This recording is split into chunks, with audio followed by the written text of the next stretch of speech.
Empezamos ahora el vídeo de la semana número 5. En esta semana la guía de estudio nos plantea un tema que resulta eh, muy importante, que tiene que ser pensado y reflexionado. No sé, lo que llevamos de curso, eh, ¿qué sensación tienes? No sé, nuestra propuesta tanto metodológica como de perspectiva, ¿qué te parece? Si te parece positiva, si te está dando recursos suficientes para hacer tu propia reflexión, para ver eh, estos temas desde una perspectiva un tanto distinta, o por el contrario quizás tenga la sensación de que estamos haciendo un esfuerzo excesivo por, por racionalizar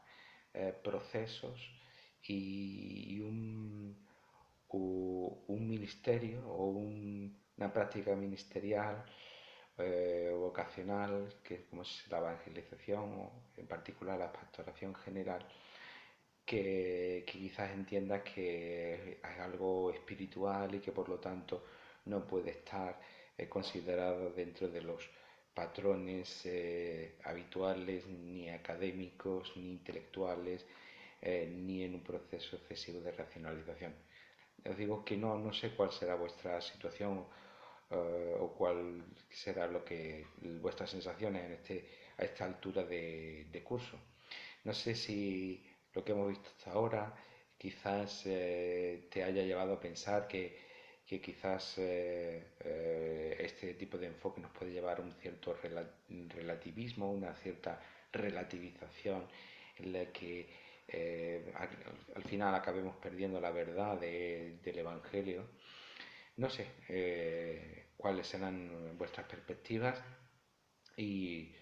todo ello lo podemos comentar como siempre en los foros. Pero por esto mismo no debemos eh, mm, tener miedo a plantearnos la necesidad de siempre de encontrar un equilibrio. Eh, Esta unidad 5 nos plantea la relación entre la oración, la adoración y la evangelización. Básicamente la idea que plantea es que por mucha planificación que podamos hacer de la evangelización, por muchas categorías analíticas que podamos tener en lo sociológico, lo cultural, para comprender la sociedad en la que vivimos, para tener capacidad crítica de cómo la Iglesia, como los cristianos hacemos esta tarea de la evangelización, siempre queda para el ser humano un cierto grado de indisponibilidad. Es decir,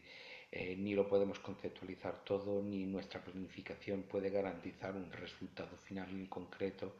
sino que desde la perspectiva de la fe, el crecimiento, ¿no?, de la Iglesia, el que las personas respondan al mensaje que se presenta en la evangelización, eh, la encarnación que hagamos social por parte de la Iglesia, estando presente en la sociedad y la cultura en la que vivimos, siempre depende de la gracia de Dios y por lo tanto siempre depende de la acción libre y soberana de Dios. Y creo que en ese sentido sí que la unidad nos tiene que hacer reflexionar en que sea la evangelización, pero cualquier otra área de la pastoración, la propia predicación de la palabra, eh, siempre hay un grado de disponibilidad para el ser humano. No lo sabemos todo, no lo podemos todo, no lo controlamos todo, no lo podemos conceptualizar todo. Y gracias a Dios por ello. Entonces siempre tenemos que tener una perspectiva de que hay un cierto punto en el que todo queda en manos de la voluntad libre de Dios. Y esta es una realidad en la que debemos ser conscientes, porque a mi juicio, decía yo la semana pasada, que em, la secularización no es tanto un proceso unilineal de pasar de la creencia a la increencia, sino que la secularización es un proceso en el que determina y condiciona cómo vivimos, incluso las personas religiosas, las personas que tenemos fe, las personas que pertenecemos activamente a una congregación, nos condiciona nuestro ser, estar en el mundo, pero también nuestra percepción y nuestra aproximación a la propia fe. Y creo que este tema viene a colación de esta misma realidad, es decir, el que si al final ejercemos un proceso de racionalización extremo acerca de las estructuras de la Iglesia, del contenido del Evangelio, de la aproximación a las Escrituras, del tratamiento de la evangelización, de cualesquiera cosas que hagamos o estén relacionadas con nuestra vida cristiana, podemos llegar al punto en que seamos presa al final de esa definición secular de la realidad. Es decir, un proceso extremo de racionalización nos lleva necesariamente a una definición de la realidad secular. Este es uno de los temas que a mí más me interesan respecto al tema de la secularización, en cómo los procesos de racionalización que están presentes, como ya hemos visto, en la modernización, sea que la concebamos como modernidad o como ahora tardomodernidad o posmodernidad, los procesos de industrialización o postindustrialización, los procesos que rigen en la sociedad de la información y del conocimiento, nos llevan, esos procesos de racionalización diferencial nos llevan a mayores cuotas de secularización. Eso significa que la Iglesia, a mi juicio, debemos mantener unos equilibrios. Un extremo sería la actitud a veces reflexiva, pietista, en el sentido más restrictivo del término, en la que quizás acabemos teniendo una actitud ingenua o incluso a veces supersticiosa si tenemos una fe que no es capaz de preguntarse, dar cuenta de su propia fundamento, que no es capaz de dar cuenta del por qué cree lo que cree, que no es capaz de dar cuenta de un análisis crítico de las escrituras, etc., pues podemos acabar una fe supersticiosa e ingenua. El otro extremo sería que una base exclusiva de racionalización nos puede llevar a un extremo de secularización que acaba socavando las estructuras o el ser de la propia Iglesia o de la propia fundamento de la fe cristiana como contenidos de conciencia. Y este equilibrio no siempre es tan fácil de tener, o dicho en otros términos, es difícil de mantener. Por eso, cuando esta unidad nos trae la necesidad de entender la oración y la adoración como parte de la evangelización, creo que es un tema acertado porque la evangelización sea vista desde el punto de vista de la oración y de la adoración nos lleva a que no todo depende de nosotros, a que aceptar que la realidad no está definida solamente por nosotros mismos, sino que la visión cristiana contempla la definición de la realidad a partir de una premisa completamente diferente a la secular, que es que Dios existe y que Dios se ha mostrado, se ha revelado en la historia del pueblo de Israel y en la propia Iglesia cristiana, según el testimonio de las Escrituras. En ese sentido, este equilibrio que, a mi juicio, es importante de mantenerlo.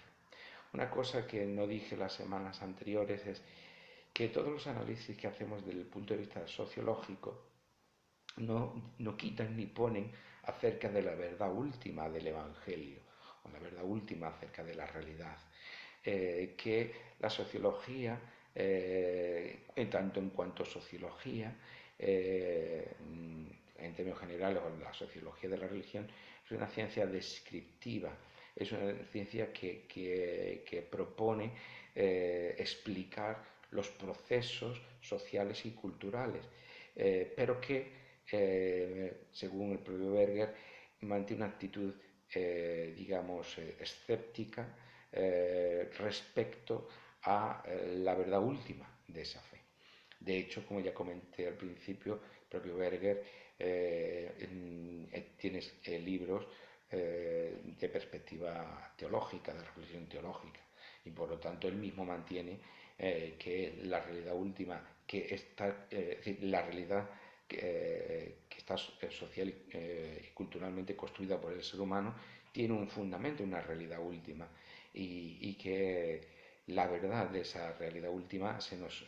da a conocer de forma privilegiada en la revelación de Dios en Cristo, en su muerte en la cruz y en la resurrección, y que hay una esperanza escatológica de salvación de la muerte, del dolor, del sufrimiento, del pecado y del mal. Esto me parece muy importante porque quizás algo de lo que hayamos dicho pudiera inquietarnos o nos haya inquietado en algún momento, pero esto quería dejarlo bien claro. La guía además nos propone dos casos de análisis. Uno es aquellas iglesias que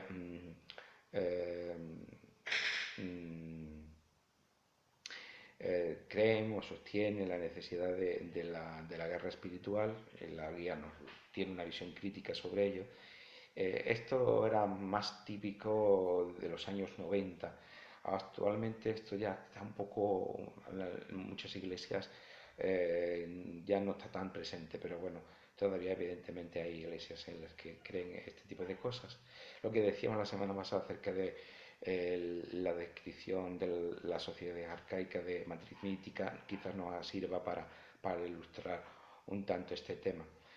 Yo no voy a entrar ahí, os dejo cada uno que haga su propia reflexión. Y por otro lado, nos presenta también el caso de una iglesia en Estados Unidos, Willow Creek, que fue una iglesia, actualmente lo desconozco, pero en los años 90 tuvo mucha popularidad. Y el caso que nos presentáis es que hay la evangelización la ejercían a través de una reunión especial que no está estructurada en forma de culto cristiano normal, es decir, que se sustraían todos los elementos propiamente, diríamos, religiosos o propiamente de fe, sea el canto congregacional, sea la oración, la lectura de la escritura, y hacer una reunión a medida específicamente para personas que están fuera de la iglesia. Pero si leímos atentamente la guía, dice la guía que son personas, claro, en el caso de Estados Unidos y además ya de hace algunos años, y esto es típico quizás de la sociedad norteamericana respecto a la sociedad europea, es decir, que hay un sector importante de la sociedad en la que o bien ha pasado por las iglesias, bien conoce, por lo tanto, tiene una cierta socialización en el mundo de la iglesia y conocen, tienen los referentes de la Biblia y ciertas connotaciones acerca de la fe cristiana, pero por diferentes circunstancias pues, se encuentran fuera de la iglesia y no están asistiendo a ninguna iglesia, o incluso han tenido una socialización primaria en la iglesia y actualmente no están asistiendo a ninguna iglesia. Pero claro, esas personas tienen una secularización muy parcial, tanto en cuanto todavía forma parte de su mundo una serie de referentes, diríamos, religiosos o de fe, conocimiento, aunque sea muy superficial, de la Biblia y tal. Eso en Europa es muchísimo más difícil de encontrar y de hecho no hay, por ejemplo en España esto no es habitual. En todo caso, sí quizás hay una cierta periferia a veces de evangélicos que han pasado por la Iglesia, que actualmente por diferentes circunstancias no están en ella, pero indudablemente esto es un sector de la población muy pequeño. Por lo tanto, no hay un sustrato como pueda ser en muchas áreas o zonas de la sociedad norteamericana respecto aquí en Europa. Entonces, este tipo de cosas es lo que comentamos en su momento, que a veces queremos importar modelos de realidades sociales completamente diferentes. Independientemente de las valoraciones que hagamos, lo que quería reflexionar es esto, es que el tema de la evangelización podemos tratarlo desde un punto de vista muy racionalizado. De hecho, si por ejemplo lo que comentaba la semana pasada, estamos diseñando proyectos de evangelización y tenemos que tener una cierta evaluación periódica y tener pues unas formas de evaluar, que ya que diseñemos unos criterios de evaluación de que estamos cumpliendo los objetivos, eso es una forma de racionalización. Eh, no debemos nunca perder de vista que debemos estar siempre abiertos a la acción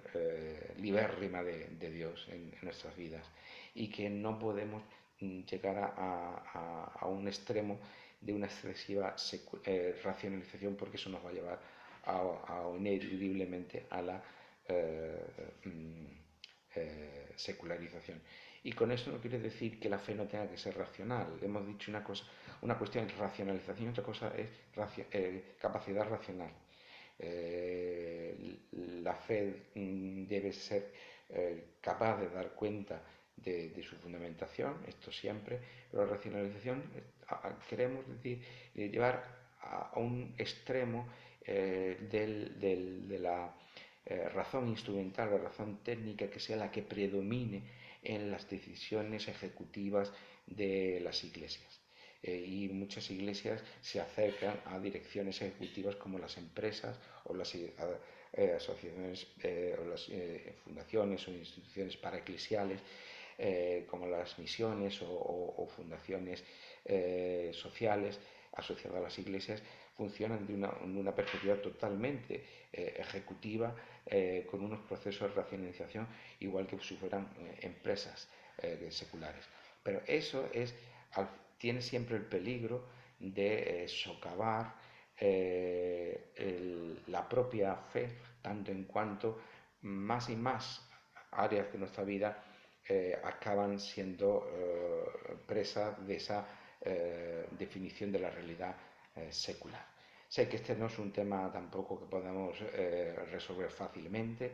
y tampoco de una forma demasiado superficial, como ningún otro tema, pero creo que es importante que en estas perspectivas mantengamos siempre un equilibrio. Respecto al texto de Berger, terminamos ya el libro del dosel sagrado y vemos el último capítulo, el capítulo número 7. Aquí ahora se vuelve a tratar, se termina tratando el tema de la secularización en relación al problema de la legitimación. Y aquí tenemos un nuevo concepto muy importante dentro de la sociología de la religión en Berger. La semana pasada veíamos lo que era la estructura de plausibilidad, recordábamos que un determinado orden de la realidad, definido social y culturalmente, necesita de una estructura de plausibilidad para mantener su vigencia, su credibilidad, su plausibilidad. En la medida en que esa estructura de plausibilidad, en que esa base social se reduce, comienza esa definición de la realidad a resquebrajarse.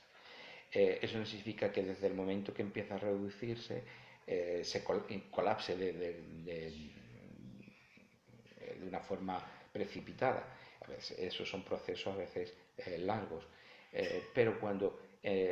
los que integran esa definición de la realidad, cuando esa base social que aún sostiene esa definición de la realidad se da cuenta de que se está haciendo precaria que se está reduciendo esa base y que por lo tanto la definición de la realidad también viene a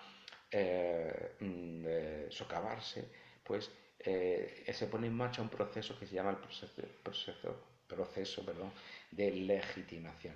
Es decir, que se comienza a dar razones para justificar y dar base a ese orden social en concreto que se está poniendo en cuestión. Cuando el orden social funciona de forma, manera, la definición de la realidad funciona, la ordenación de sentido de una determinada sociedad funciona como un nomos, no hace falta de la legitimación, porque el hecho en sí mismo de formar parte de ese orden omniabarcante de toda la sociedad, pues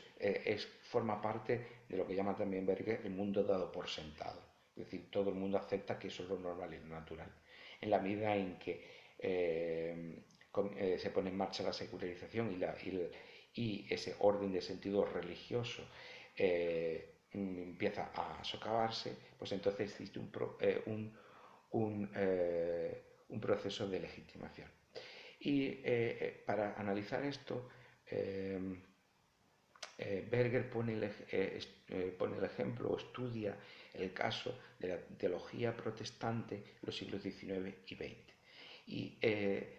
aquí tenéis, en este capítulo, no sé si habéis estudiado la asignatura de teología contemporánea, si no es así, tenéis aquí una brevísima introducción con unas ideas generales a la teología protestante del siglo XIX y XX, pero que nos puede servir muy bien para hacernos cargo de que la teología no está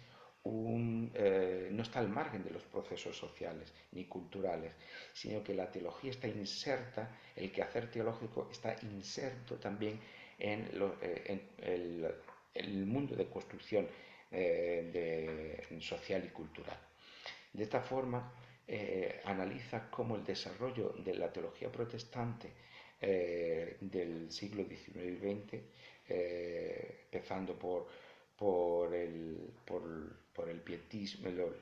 los movimientos pietistas que se dan primero en el luteranismo, en forma de pietismo propiamente dicho, en la iglesia anglicana a través del metodismo y en las iglesias calvinistas norteamericanas en forma de despertar o avivamiento, desde ahí hasta el liberalismo decimonónico europeo de la sociedad burguesa de la Europa del XIX,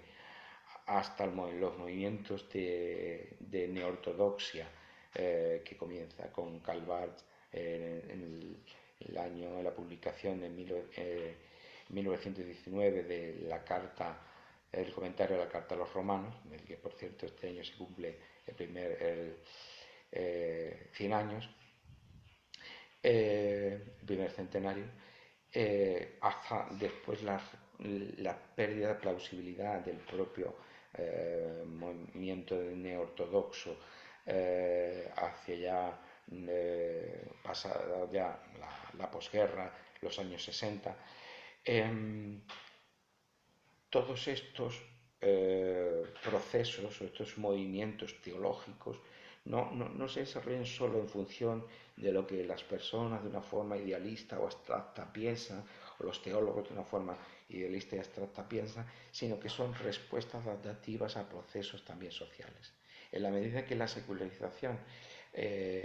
fue creciendo en Europa, la teología fue necesitando dar respuesta a esa secularización. Secularización, industrialización, urbanización, burocratización, no queremos ser reduccionistas, ¿vale? Etcétera, ¿no? Todas las causas que hemos ido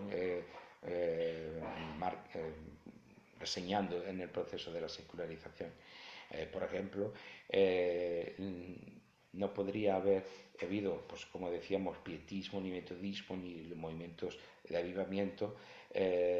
sin la construcción, la emergencia del sujeto moderno, sin la reacción romántica frente a la modernidad ilustrada, puramente racional, desde un énfasis en la parte emocional, interna, privada.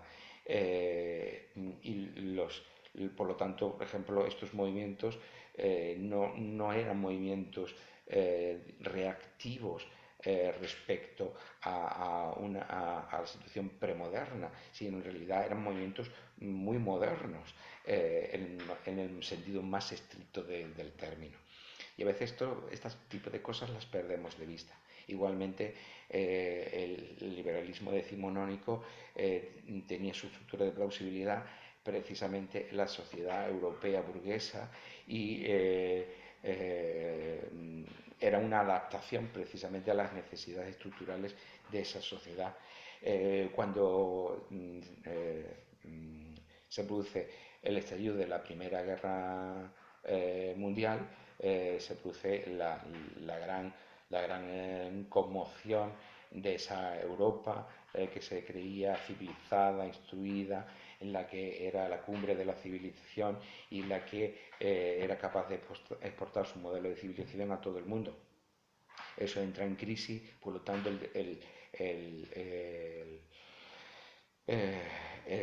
la teología liberal pues también entra en crisis y bueno, pues Karl Barth, como abanderado de ese movimiento de reacción frente al liberalismo teológico, pues se inicia el periodo de la quizás mal llamada neortodoxia. Los diferentes teólogos que siguieron en este movimiento. Se habla también que precisamente de la Europa entre guerras fue la que esa Europa sumida en una profundísima crisis, la que mantuvo, la que hizo posible la estructura de plausibilidad para que la ortodoxia tuviera el éxito que tuvo, pero que una vez que después de la Segunda Guerra Mundial surge la sociedad de consumo de una forma cada vez más emergente, pues que esa estructura de plausibilidad de la propia que sostuvo la ortodoxia fue socavada y perdió también parte de su credibilidad. Independientemente que estemos de acuerdo no con alguna de estas teologías o no, esto no lo entramos en este momento, lo que Berger nos quiere plantear es precisamente esto, que existe una función de legitimación por parte de la tarea teológica respecto a veces del orden, de la ordenación de la realidad concreta y que también la teología, como vengo diciendo, en nuestro ser iglesia, nuestras formas de ser iglesia, nuestra manera de conceptualizarnos como creyentes, todo en gran medida responde a estos procesos de construcción social. Y por lo tanto, por eso insistimos tanto en la necesidad de una crítica social y cultural de la sociedad en la que vivimos para hacernos conscientes hasta qué punto somos deudores de la sociedad en la que vivimos o no y hasta qué punto esos patrones son adecuados o no. Y eso es un poco lo que hablábamos antes. Si lo que voy a dejar como para plantearos, para que penséis, hasta qué punto la secularización debe ser resistida de una forma consciente por parte de las iglesias, o la secularización debe ser asumida por parte de las iglesias, o hay algún tipo de negociación respecto de la sociedad secular. Este tema lo plantea Berger en otros libros, no lo vamos a poder ver, pero si os interesa podemos conversarlo en el foro. Pero yo creo que con lo que hemos dicho ya por hoy es suficiente para que hagamos la lectura de este último capítulo de Berger. Hay dos apéndices en el libro de Berger. Uno que tiene que ver con el concepto de religión en la sociología, que veréis no es tan